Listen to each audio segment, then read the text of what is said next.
Magandang gabi po sa inyong lahat. Ayan, magbabalik tayo ulit dito sa ating munting channel. Ayan, Samuel Soriano TV 29 po. Ayan. Meron na naman tayong isi-sharing po na barya kasi. Ayan, magandang gabi po sa inyong lahat. Ayan. Tignan natin to kung magkano ang kanyang bintahan sa ating mga online selling. Ayan.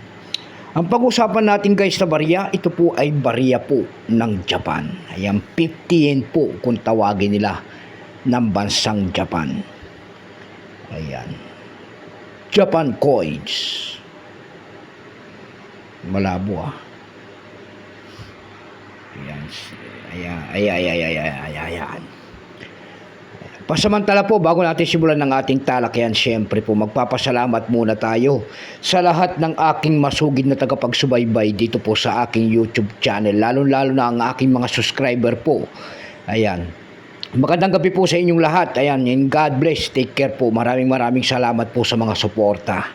Ayan, magpapasalamat din po tayo sa lahat ng tagapagtangkilik ko po dyan sa aking FB page, Samuel Soriano po. Lahat po na nakapalo sa aking FB page. Ayan, magandang gabi po sa inyong lahat, and God bless, and take care din po kung saan kayong panig ng mundo po. Ayan, maraming salamat din po sana sa lahat ng aking mga subscriber dyan.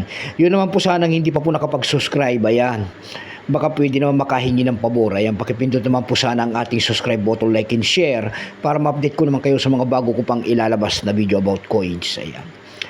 Ayan ang ating pag-uusapan guys na barya. 50 yen po ng bansang Japan, year 1974. Ayan, 49 po. Ayan, Islamic calendar yan sa kanila. Nakita nyo yung 49 na yan.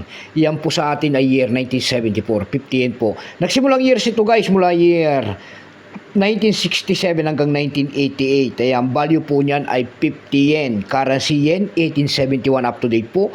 Kung ano materialis ang ginamit sa barya na yan ng Japan, ito po ay copper nickel. May bigat lamang itong 4 grams. May haba naman itong 21 mm. May kapal po naman itong 1.7 mm. Orientation po ay medal alignment.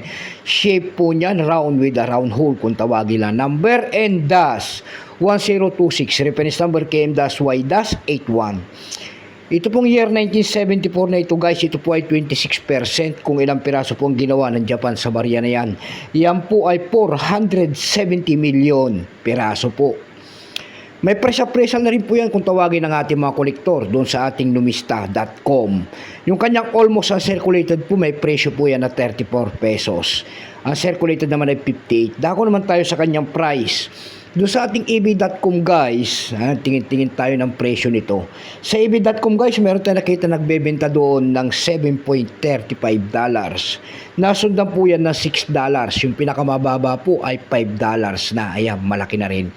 Dako naman tayo sa Carousel PH. Sa Carousel PH guys, meron tayo nakita nagbebenta nito ng 421 pesos. Nasundan po yan ng 139 pesos.